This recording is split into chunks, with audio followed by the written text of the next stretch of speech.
Okay. आज मेरी आपके साथ पहली क्लास है।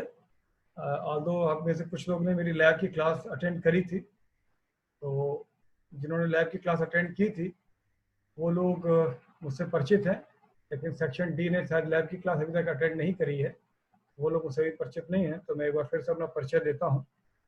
मेरा नाम सतीश चंद्र है। मैं फिजिक्स डिपार्टमेंट में असिस्टेंट प्रोफेसर हूँ और इस साल मैं आपको फिजिक्स का सेकेंड पेपर पढ़ाऊँगा। अरविंद बेटा, तुम्हारा वीडियो बंद नहीं कर रहे हो, मैं आपको एक्सपेल कर दूंगा। बात एक बार भी माना कीजिए। अरविंद कुमार,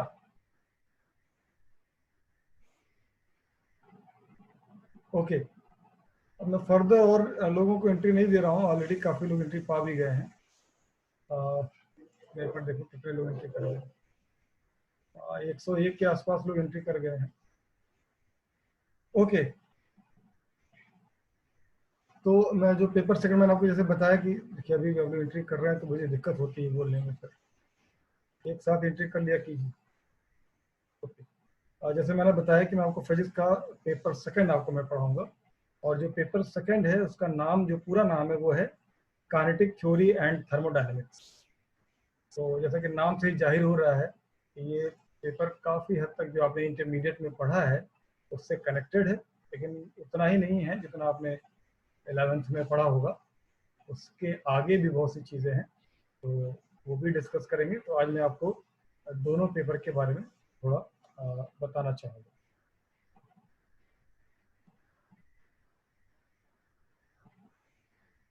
ओके, सो देखिए, ये जो पेपर है आपका काइनेटिक थ्योरी एंड थर्मोडायनेमिक्स, सभी पेपर्स की तरीके से अपने बीएससी में जैसे और किसी की आपने क्लास अटेंड करी होगी, इतना तो आपको आइडिया लग गया होगा कि ये बाकी सभी पेपर्स की तरीके से ये भी 4 यूनिट में डिवाइडेड है।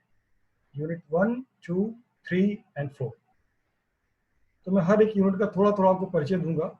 जो यूनिट 1 है वो काफ़ी आसान सा यूनिट है, और उस यूनिट के अंदर दो हिस्से हैं। पहला हिस्सा है आइडियल गैस और दूसरा हिस्सा है रियल गैस। और आइडियल गैस का लगभग 50-60% जो पोर्शन है वो काफ़ी हद तक वही है जो आपने 11th में पढ़ा। जैसे कि आप जानते हैं कि काइनेटिक थ्योरी ऑफ गैसेस के लिए कुछ पॉस्टुलेट्स, कुछ एजम्पशंस बताए जाते हैं, वो वैसे ही हैं। उसके अलावा जो कुछ बेसिक लॉज हैं, जैसे कि बॉयल्स लॉ या चार्ल्स लॉ, वो सब बिल्कुल वैसे ही है, और Dalton's law and so on. और आइडियल गैस के लिए एक परफेक्ट गैस इक्वेशन जिसे आप डिराइव करते हैं, वो सब कुछ वैसा ही है। तो मैं चाहूँगा कि ये हिस्सा आप 11th में चूँकि आपने सीखा हुआ है तो आप वहाँ से इसको आप पढ़ सकते हैं। लेकिन ऐसा भी नहीं है कि 100% आइडियल गैस में वही है जैसा कि 11th में पढ़ा है। कुछ चीज़ों का एक्सटेंशन है, ऑब्वियसली वो मैं आपको पढ़ाऊँगा, क्योंकि इस बार थोड़ा समय कम है। इतना तो आपको भी एहसास होगा कि हम अक्टूबर से स्टार्ट कर रहे हैं, तो हमें थोड़ा पिक एंड चूज़ करना शायद पड़े। मेरी कोशिश रहेगी कि मैं आपको सारा पूरा सिलेबस पढ़ाऊँ, लेकिन अगर कुछ चीज़ें ऐसी लगी मुझे कि जो आपका 11th से कनेक्टेड है, तो मैं चाहूँगा कि आप उसको देखते रहें। तो इसीलिए मैंने पहले ही बता दिया कि आइडियल गैस के जो शुरू का हिस्सा है वो आप जो पढ़ें, जो हिस्सा आपसे नहीं पढ़ पा रहे आपसे छोड़ दीजिए, तो मान के चलिए कि उसको मैं आपको जरूर पढ़ाऊँगा। आगे रियल गैस, हाँ रियल गैस के बारे में भी आपको थोड़ा बेसिक आइडिया है, लेकिन ज़्यादा कुछ 11th से कनेक्टेड नहीं है। कि रियल गैस के बारे में 11th में ज़्यादा कुछ नहीं बताया जाता, सिवाय इसके कि रियल गैस जब हम कंसीडर करते हैं तो एक इक्वेशन ऑफ स्टेट आती है जिसे हम कहते हैं van der Waals equation of state. Van der Waals equation of state है वो ऐसा तो नहीं है कि बिल्कुल जो रियल गैसेस होते हैं उनके स्वभाव को कंप्लीटली पूरी तरीके से बता पाती हो, लेकिन काफ़ी हद तक वो क्लोज है। तो obviously one der Waals equation of state के अलावा चूंकि कंप्लीटली नहीं, परफेक्टली नहीं बता पाती, इसलिए कुछ और इक्वेशन ऑफ स्टेट भी फिर पढ़ाए जाते हैं, जिनको मैं आगे आने वाले दिन में आपको मैं बताऊँ कि फिर क्या सिचुएशन बनती है, क्या उसके बाद रियल गैस का जो बिहेवियर है उसके हिसाब से कोई इक्वेशन ऑफ स्टेट ऐसी बनाई जा सके जिसको कंप्लीटली एक्सप्लेन कर सके। तो जब हम इस यूनिट को पढ़ेंगे इसके बारे में डिस्कस करेंगे।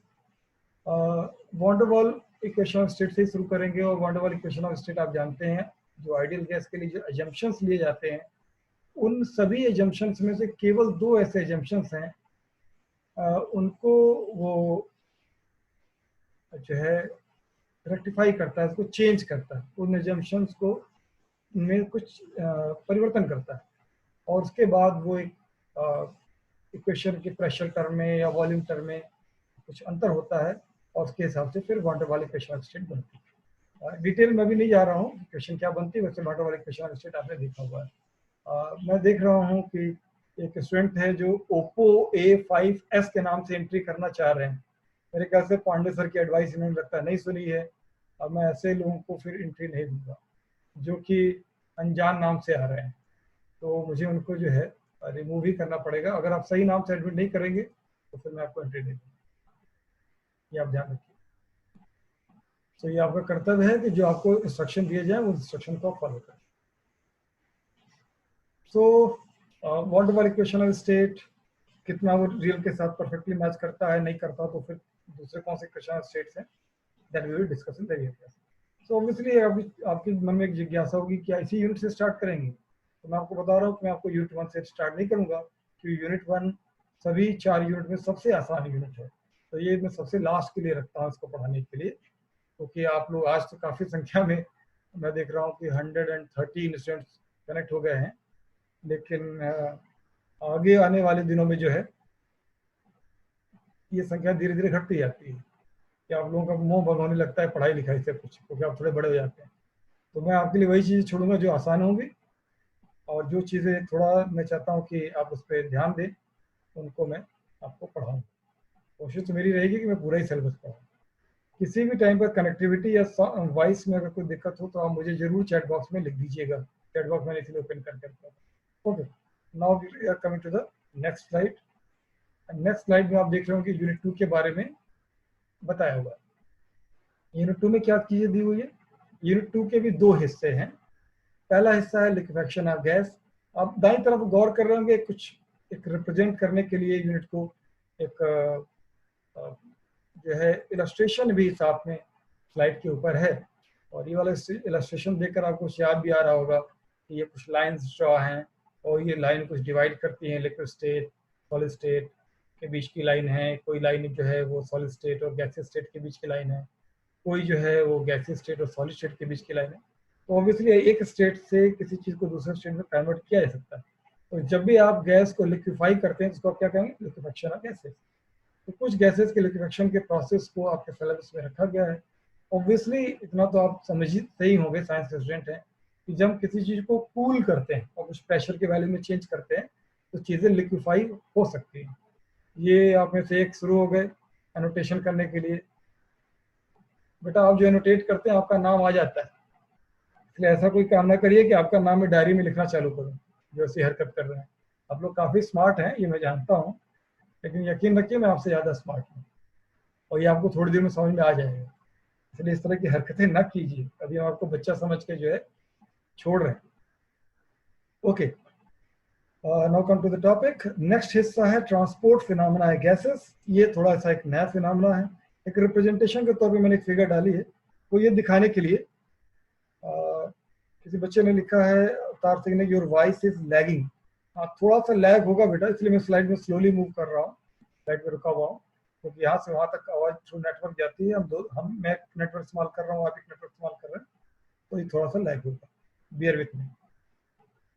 कुछ बच्चे थोड़ा पहले ही बुक भी बता दीजिए, थोड़ा मुझे बता लेने दीजिए, फिर हो सकता है कि आपकी क्वेरीज फर्क के ना रहे, है ना। थोड़ा सुन लीजिए, क्वेश्चन आंसर वो लास्ट के 5 मिनट्स में करेंगे।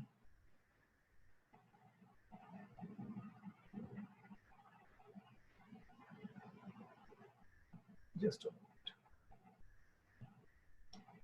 ओके, तो आप देख रहे होंगे कि इस फिगर में दिखाया हुआ कि एक तरफ की कंसंट्रेशन जो रीजन 1 है उसकी कंसंट्रेशन गैस मॉलिक्यूल्स का ज़्यादा है, दूसरे रीजन में गैस मॉलिक्यूल का कंसंट्रेशन कम है।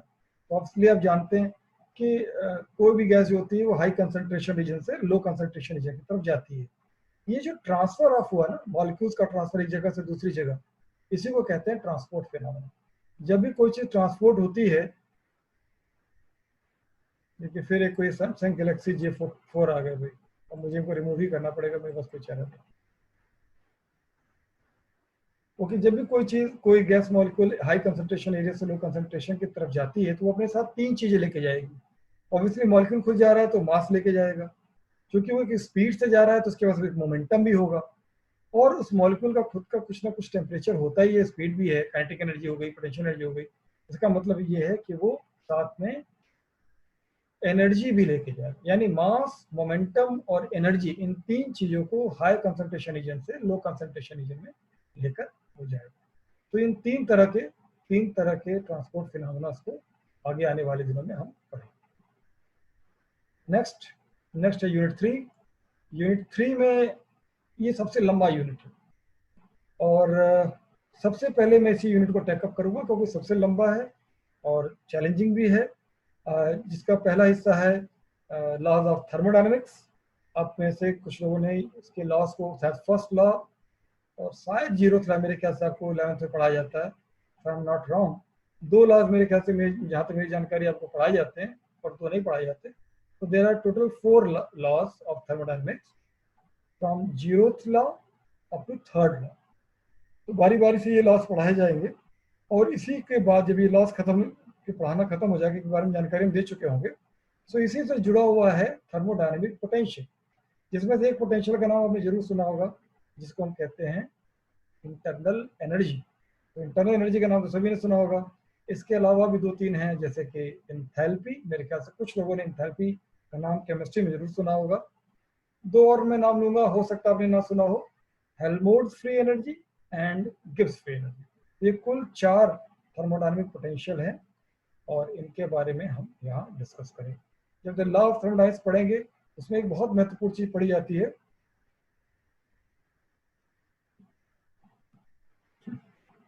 अभिषेक पांडे जी, थोड़ा वेट करिए, आपके सवालों का जवाब मिल जाएगा, है ना। लास्ट 5 मिनट में अगर क्वेश्चन बचे तो फिर आप पूछिएगा।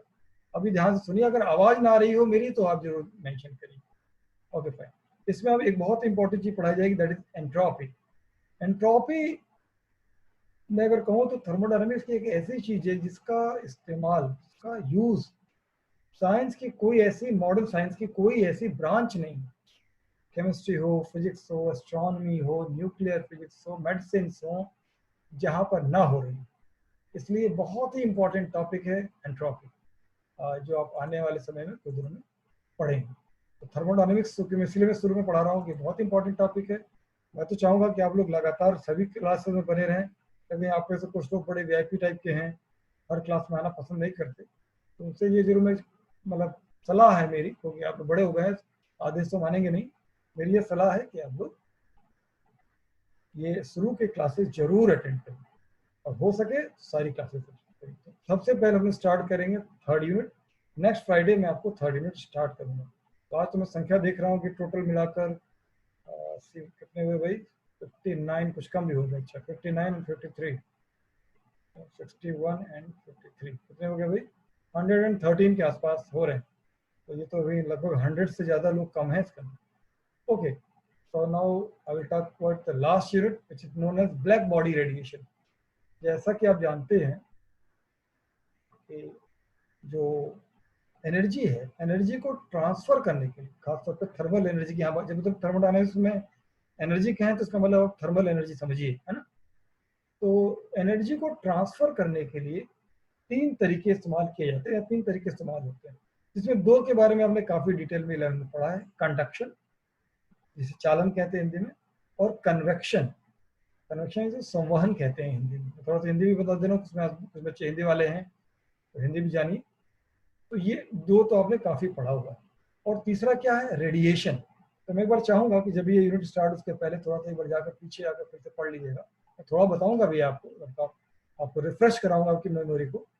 लेकिन फिलहाल आप यहाँ क्या पढ़ने वाले हैं, तो आप रेडिएशन नहीं पढ़ने वाले हैं।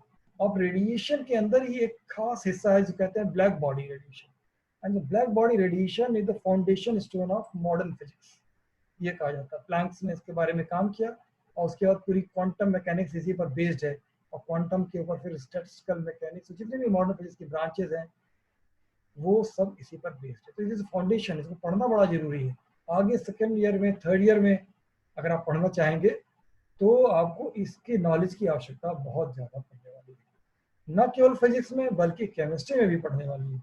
इसलिए इसको बहुत, मतलब जब भी मैं पढ़ाऊँ आप इसको बहुत कोशिश कीजिएगा कि इसके क्लासेस अटेंड करिए और अच्छे से पढ़िए और फिर ध्यान दीजिए। अब कुछ लोगों के सवालों का जवाब दिया जाए भाई। यही मेरे ख्याल से सवाल है सभी का। आप लोग जो पूछ रहे थे मैंने पहले ही लिख दिया है कि how do you study the paper in such A short time, इतने कम समय में आप कैसे इसको पढ़ेंगे। तो अब मैं इस हिस्से को डील करने जा रहा हूँ आपको। देखिए पहली चीज क्या है जो आप में से कई लोग पूछ रहे थे, वो क्या है? बुक्स। बुक्स के बगैर तो पढ़ाई नहीं होती, तो किताबें तो चाहिए भाई। तो किस तरह की किताबों की आपको आवश्यकता है? देखिए मैं एक बहुत इंपॉर्टेंट एक फ्रेज देखिए मैंने यहाँ लिख रखा हुआ है, if you don't like to read you haven't found the right book. अगर आपको पढ़ना पसंद नहीं आ रहा है, इसका मतलब ये आपको कोई अभी तक कोई सही किताब नहीं है। ठीक है, तो मैंने यहाँ कुछ किताबों की एक लिस्ट बनाई है, आप नोट करना चाहें तो नोट भी कर सकते हैं। वैसे मैं ये प्रेजेंटेशन आपको शेयर भी करूंगा और वीडियो भी डालूंगा, लेकिन नोट कर लीजिए तो ज़्यादा अच्छा। देखिए ये जो किताबों का नाम है ये अति सरल से कठिन की तरफ बढ़ती जा रही है। वैसे कोई किताब कठिन नहीं होती है ना, थोड़ी अति सरल से मध्यम सरल तक आप कह सकते हैं ये किताबें हैं, ये का नाम लिखा है। पहली किताब ने मेरे ख्याल से पहले भी मैंने शेयर की थी, ये नाम मैंने शेयर किया था। इस किताब का नाम है D N Tripathi and R B Singh. तो ये केदारनाथ पब्लिकेशन की बुक है। ये आपके सिलेबस के अकॉर्डिंग लिखी गई किताब है। तो ये जो किताब है सिलेबस के अकॉर्डिंग है, तो जो लोग केवल सिलेबस भर ही पढ़ना चाहते हैं उनके लिए ये बड़ी आइडियल बुक है। इसमें ऑब्जेक्टिव टाइप के भी क्वेश्चन है, सब्जेक्टिव टाइप के क्वेश्चन है, इसलिए मैं आपको ये सजेस्ट करूंगा। फिर सेकंड बुक मैंने लिखा है R K Agarwal, G Jain and R Sharma, 3 author हैं।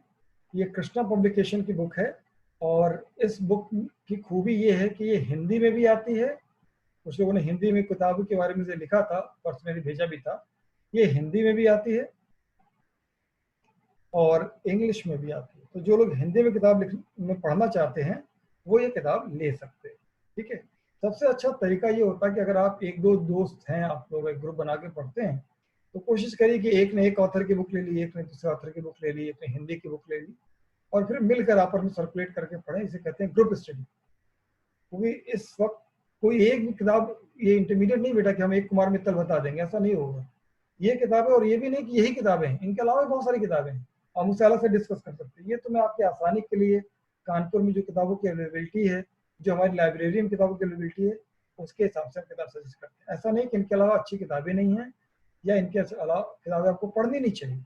ये एक शॉर्ट लिस्ट। तीसरी किताब है, ये पहली दूसरी किताब जो है ये सिलेबस के अकॉर्डिंग, यानी कि उतना ही मिलेगा जितना सिलेबस है। तो जिनको केवल नंबर लाने के लिए पढ़ाई कर रहे हैं उनके लिए बहुत अच्छी किताब। थर्ड बुक है ब्रिजलाल सुब्रमण्यम, इंडियन ऑथर है, एस चांद पब्लिकेशन की ये बुक है। ये टेक्स्ट बुक है। टेक्स्ट बुक का मतलब सिलेबस तो है ही है, सिलेबस के अलावा भी बहुत सारी चीजें हैं जिन्हें सब्जेक्ट में फिजिक्स में बहुत इंटरेस्ट हो, जो कंपटीशन की तैयारी करना चाहते हो, आगे चलकर फिजिक्स लेकर कंपटीशन करना चाहते हो, जेएनयू जाना चाहते हो, डीयू जाना चाहते हो, बीएचयू जाना चाहते हो, आईआईटी जैम क्वालिफाई करना चाहते हो एमएससी के लिए, उनके लिए ये किताब अच्छी है क्योंकि इसमें सभी तरह के सिलेबस को समाहित किया गया, केवल कॉपी नष्ट करना। नेक्स्ट बुक है गर्ग गोयल एंड बंसल। ये एक बड़ी ही स्टैंडर्ड बुक है और मैं आपको इस किताब से पढ़ा रहा हूँ, मैं आपको इसी किताब से पढ़ाऊंगा। ये ऊपर की 3 किताबों से मैं आपको नहीं पढ़ा रहा हूँ, मैं टू बी वेरी फ्रैंक, मैं बहुत ही स्टैंडर्ड बुक से ही आपको पढ़ाऊंगा। देखिए सौम्य ने पहले क्वेश्चन पूछे, does black hole emit black body radiation? बेटा any body which is have a little bit of thermal energy that emits black body radiation. लेकिन जब ये यूनिट आए बेटा तब हम इसको डिटेल में डिस्कस करें, अभी के लिए इतना। तो ब्लैक बॉडी में भी टेम्परेचर कुछ तो होगा ही, तो वो भी ब्लैक बॉडी रेडिएशन करेगी। अच्छा आगे, तो गर्ग गोयल एंड बंसल, टाटा मैकग्राल हिल, शायद आप में से कुछ लोगों ने इस किताब का, सॉरी क्या किसी बच्चे ने पूछा है क्या है, I have HP Sinha from Ram Prasad publication. अरे बाप रे, मुझे लगता है मैंने टाइपिंग मिस्टेक कर दी है। जस्ट अ मोमेंट, किसी बच्चे ने मुझे भी याद दिलाया कि मैंने शायद पहले लिखा था HP सिन्हा फ्रॉम राम प्रसाद और मैंने यहाँ लिख दिया DN त्रिपाठी एंड आरबी, वो छूट गई। ओके ओके ओके ओके, अगर मैंने पहले लिखा है HP सिन्हा तो then that is the book. हो सकता है मैं ऑथर पब्लिकेशन के नाम में मिस कर रहा हूँ। ठीक है, मैं इसको करेक्ट कर दूंगा, आपको जो लिस्ट डालूंगा। फिलहाल ये तो नोट ही कर लीजिए, ये तो है ही है। इसके अलावा HP सिन्हा की भी एक बुक है। Thanks Abhishek to remind me. Okay, आगे बढ़ते हैं। And the next book is the Jimnasky and Dittman. But जब हम लोग पढ़ते थे ना तो इस किताब से पढ़ाया जाता था हमें। अब आप लोग धीरे धीरे क्या कर दिए कि स्टैंडर्ड को नीचे ले आए हैं। 2 पार्टिसिपेंट रेज्ड हैंड। बेटा अभी हाथ ना उठाइए, लास्ट 5 मिनट में डिस्कस करेंगे। Let me complete the topic. तो ये मैग्रा हिल पब्लिकेशन की बुक है and this is the source book. Source book हम जानते हैं किसे कहते हैं, उसे कहते हैं जिससे बाकी लोगों ने किताब लिखी। तो ये वो बुक है जिससे औरों ने किताबें लिखी, इसको पढ़कर किताब लिखी। एक वक्त में मैंने भी बुक लिखी तो मैंने इसको पढ़ के किताब लिखी। तो मैं आपको ये लास्ट 2 किताब में हैं, गर्गवेल एंड बंसल, जिम्नास्की एंड डिटमैन, इन 2 किताबों से आपको पढ़ाऊंगा। चूंकि ये 2 किताबें थोड़ी महंगी हैं और जिम्नास्की तो कानपुर में मिलेगी भी नहीं सिवाय आईआईटी में। आईआईटी में एक तरफ बुक डिपो है, वहां मिल जाएगी। इस वजह से मैं ये लास्ट की 2 किताबें आपको खरीदने की सलाह नहीं दे रहा हूँ, अनलेस कि आप बहुत ज्यादा कॉम्पिटिटिव हो कि नहीं मुझे तो आईआईटी ज्वाइन करना है, तो तब तो जरूर आप खरीद लीजिए, है ना। लखनऊ से मंगा लीजिए, आईआईटी में जाकर खरीद लीजिए। अदरवाइज ये 2 किताबें रेफरेंस बुक हैं। हमारे कॉलेज में लाइब्रेरी है, ई लाइब्रेरी है, और ये दोनों किताबें ई लाइब्रेरी और लाइब्रेरी में अवेलेबल है। आप वहां से इशू कराकर इन किताबों को पढ़ सकते हैं। ठीक है, तो इतना ही मुझे किताबों के बारे में कहना था। मुझे लगता है किताबों के बारे में आपकी जो जिज्ञासा थी अब शांत हो गई होगी, काफी किताबें लिखा। तो देखिए ये जिम्नास्की एंड डिटमैन हमने जो है इस किताब का ये कवर यहाँ डाल रखा हुआ है। तो this is a very good book. Okay, now next, क्या केवल किताबों से ही पढ़ना है? What are the other resources? और कहाँ से हमें मदद मिल सकती है? क्योंकि जब आप घर में बैठे हैं, लाइब्रेरी भी नहीं आ पा रहे हैं, तो आपने लाइब्रेरी सजेस्ट कर दिया, कॉलेज तो आना नहीं, किताब में लाइब्रेरी से कैसे लूंगा, तो क्या कर? ओके, इस सुविधा का भी मैं थोड़ा सा बताऊंगा। देखिए पहली सबसे ज्यादा आपकी जो मदद करने वाली चीज है वो है गूगल क्लासरूम। हम जो भी पढ़ा रहे हैं होपफुली वो रिकॉर्डिंग हो रही है, और अगर रिकॉर्डिंग हो रही है तो मैं आपको अगर आपने क्लास के दौरान शरारत नहीं करेगी, वो शरारत कर देंगे तो फिर वो भी रिकॉर्डिंग डालना अच्छा नहीं लगता, तो उसको मैं गूगल क्लासरूम पे वो वीडियो अपलोड करूँगा। साथ में ये जो पीपीटी मैं आपको ये पढ़ा रहा हूँ, ये पीपीटी भी आपको मैं शेयर करूँगा। तो आपके पास 2 तरह से मैं वीडियो भी, यानी एक डायनेमिक रिसोर्स और स्टैटिक रिसोर्स यानी कि पीपीटी, ये दोनों आपको शेयर होगी। तो गूगल क्लासरूम हमेशा दिन में 2 बार जरूर सुबह और शाम देखते रहिए ताकि आपको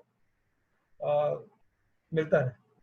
ये Redmi 4A कौन इंटर कर गया भाई जो हाथ उठा रहा है? बेटा पहली बात तो ये Redmi 4A करके ना इंटर किया कीजिए आप, पर मिस्टेक मुझसे लगता है एंट्री कर गए। एक और मैं रिसोर्स के बारे में बात कर रहा हूँ, इसको जरूर नोट कर लीजिए। ये एक वेबसाइट का एड्रेस है और ये वेबसाइट कोने में आपको दिख भी रही होगी।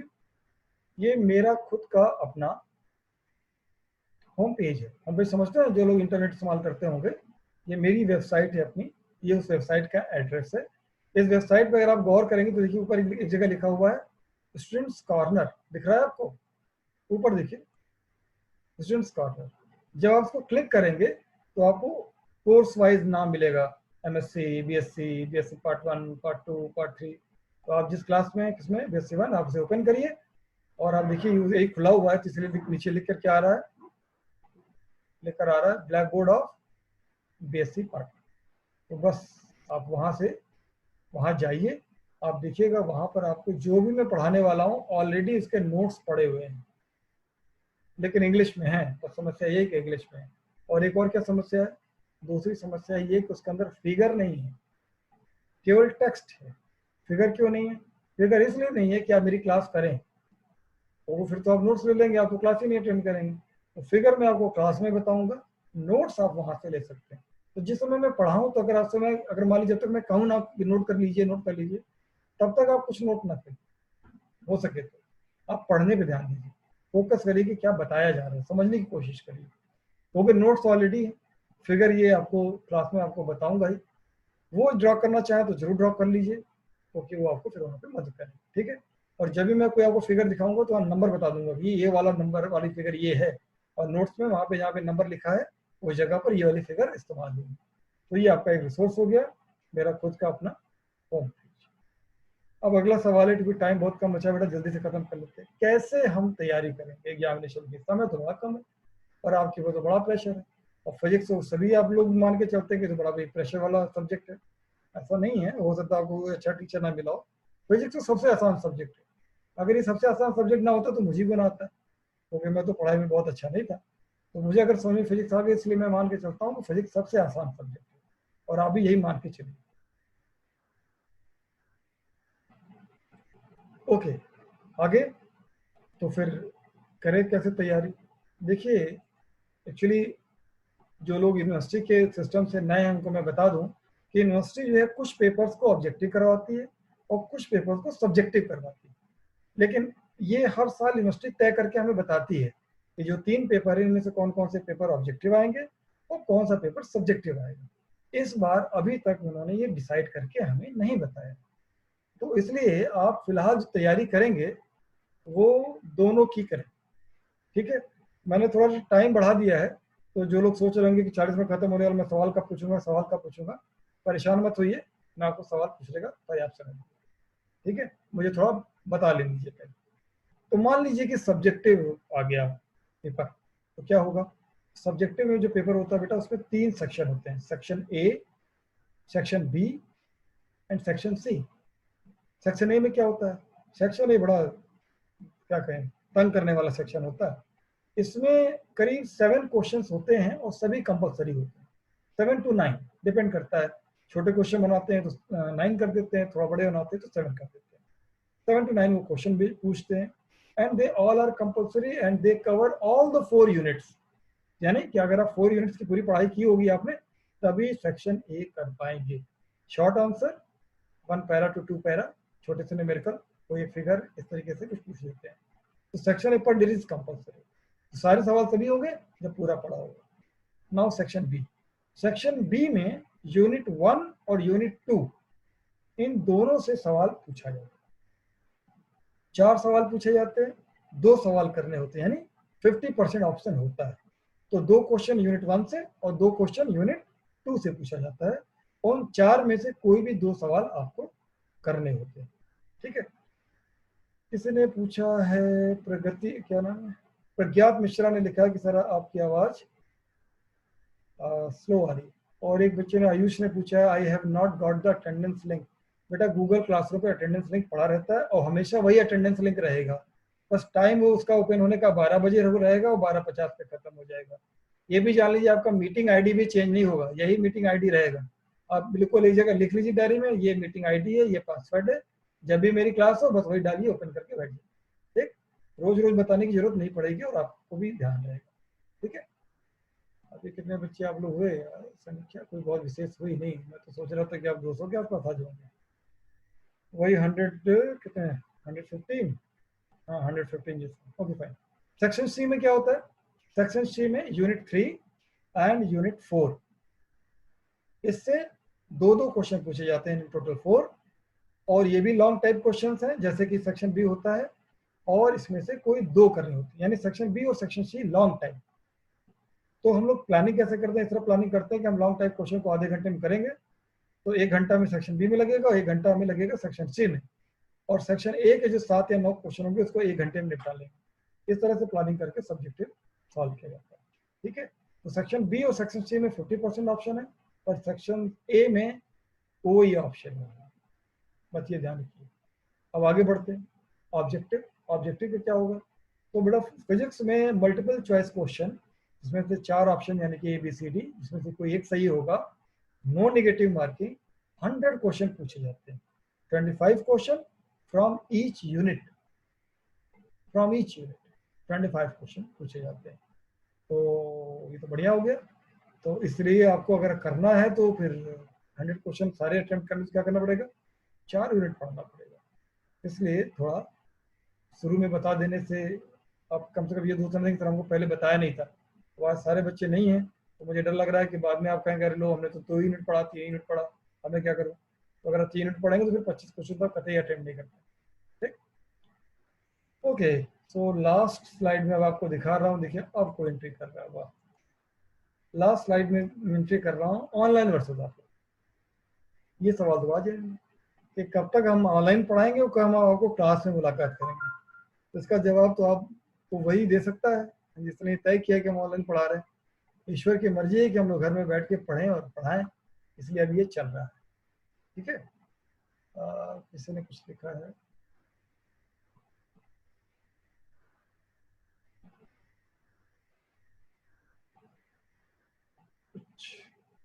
साउंड को लेकर है। चलिए आज बियर कीजिए, मैं नेक्स्ट टाइम देखूंगा कि साउंड की प्रॉब्लम क्यों आ रही है। तो बच्चे थोड़ा कह रहे हैं कि साथ में नॉइज भी है, तो क्या विल चेक, अभी सब बीच में तो चेक कर सकते हैं।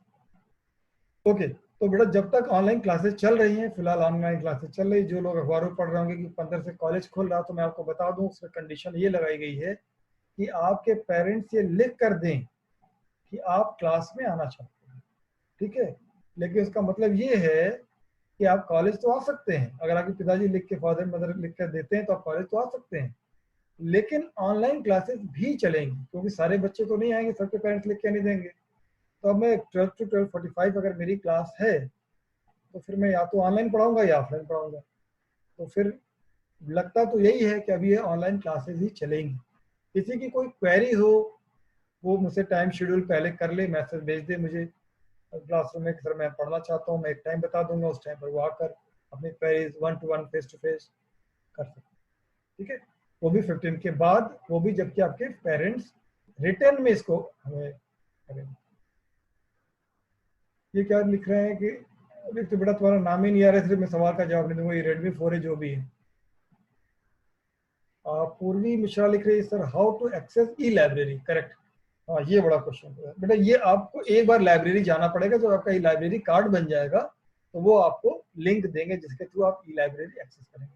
तो आपको एक बार लाइब्रेरी जाना होगा, लाइब्रेरी कार्ड होगा। ओके, सो इसके साथ ही मैं अपना प्रेजेंटेशन यहाँ पे ख़त्म कर रहा हूँ, और अब आपको मैं ओपन कर रहा हूँ। आप चाहें तो अपना, एक मिनट में जरा माइक आपको कर, हाँ, अब आप चाहें तो बारी बारी अपना mic, but not the video. ये कौन है भाई, तुम मान नहीं रहे हो बेटा, तुमको फिर मुझे बाहर ही करना पड़ेगा। वीडियो बंद करो।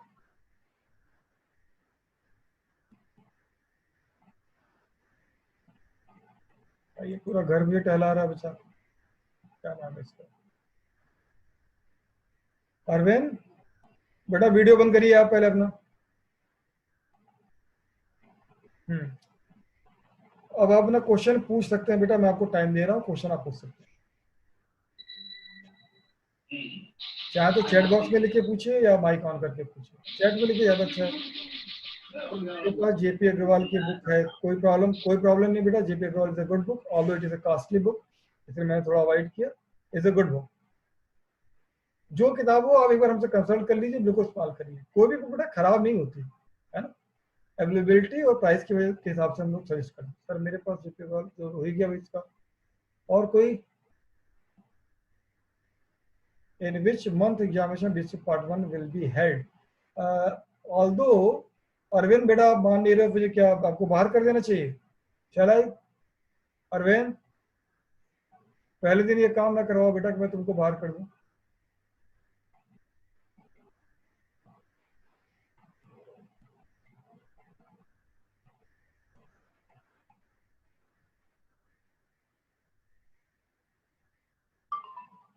अब देखिए अरविंद जी ने मुझे मजबूरी कर दिया, मुझे इनको बाहर करना पड़ा, और तो मुझे ये अच्छा नहीं लगता क्लास में किसी को बाहर करना। ओके, हाँ, ये सवाल का जवाब मैं दे दूं कि किस महीने में एग्जाम होगा। बेटा आमतौर पे फरवरी में हम लोग प्रैक्टिकल कराते थे जब सामान्य दिन हुआ करते थे, और मार्च या फरवरी के लास्ट वीक से एग्जामिनेशन स्टार्ट हो जाते थे, और बीएससी के एग्जामिनेशन मार्च के फर्स्ट और सेकंड वीक से होते थे, जैसा कि इस साल भी शुरू हुआ था। लेकिन चूंकि साल कंडीशन चेंज है, हो सकता है कि यूनिवर्सिटी थोड़ा डिले करे। ठीक है, वो कितना डिले करेगी, ज़्यादा ज़्यादा मार्च की जगह अप्रैल कर देगी, मई कर देगी, इससे ज़्यादा डिले के चांसेस नहीं होगा ना, फिर नेक्स्ट सेशन डिले हो जाएगा, क्योंकि आप एग्जाम के बाद काफी भी चेक करनी होती है। तो आप ज़्यादा से ज़्यादा एक महीने मान के चलिए कि एक महीने का और आपको टाइम मिल जाएगा। लेकिन आपका 3 मंथ का लॉस हुआ है, जुलाई अगस्त सितंबर। लास्ट ईयर मैंने पहली अपनी क्लास 2 जुलाई को ली थी, और इस बार मैं अपनी पहली क्लास 3 अक्टूबर को ले रहा हूँ, इसलिए आप अंदर समझ सकते हैं। पेपर हिंदी एंड इंग्लिश दोनों में होता है, बिल्कुल बेटा दोनों में होता है, लेकिन फिर भी मैं सजेस्ट करूंगा कि थोड़ा थोड़ा करके इंग्लिश लिखना शुरू करिए, पहले मिलाकर लिखिए, तो कोशिश करिए कि इंग्लिश में आ जाइए, क्योंकि साइंस का काम बगैर इंग्लिश के नहीं चलता है। सॉरी टू से दिस। सर एस चांद की बुक है पर राइटर चेंज है। एस चांद की कौन सी बुक है वो भी आप लिख दीजिए। तो मैं ज़्यादा क्लियरली आपको बता पाऊंगा। तो पहले का sir query regarding the best बेटा मैं एक दूसरी फाइल खोल लूँ।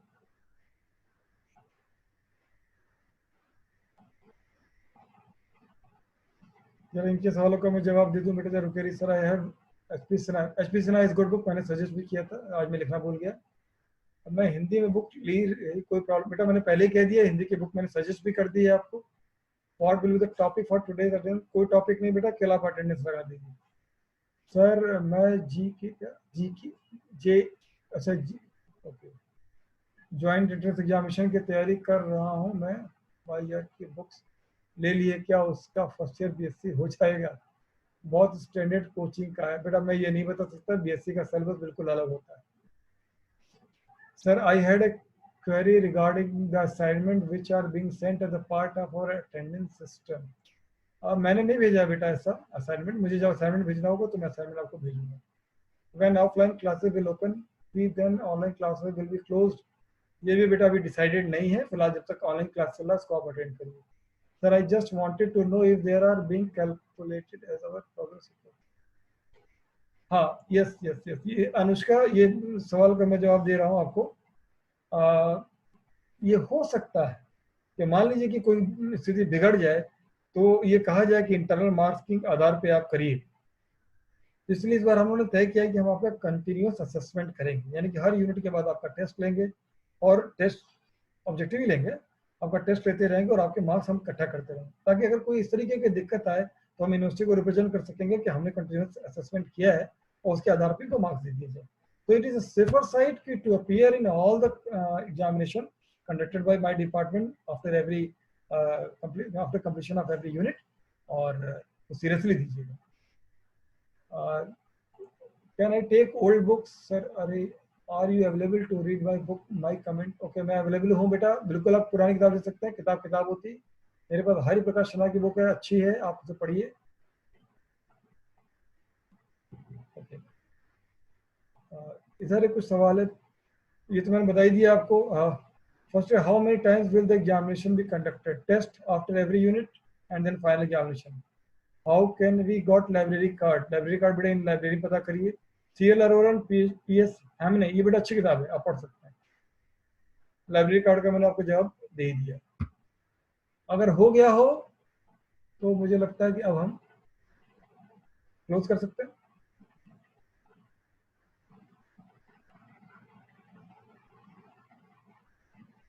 ओके मुझे ख्याल से आपको सवाल नहीं बचा हुआ है, तो थैंक यू वेरी मच। अब यहाँ से मैं चेकआउट कर रहा हूँ, अपनी अटेंडेंस लिंक मैंने ओपन कर दी है, 12:50 तक है अटेंडेंस, 5 मिनट बचे बेटा, फटाफट अपनी अटेंडेंस दे दीजिए। Okay have a nice day, अच्छे से पढ़ाई करिए, शुभकामनाएं, अगले फ्राइडे को दोबारा मिलेंगे, ऐसे ही लिंक सेम लिंक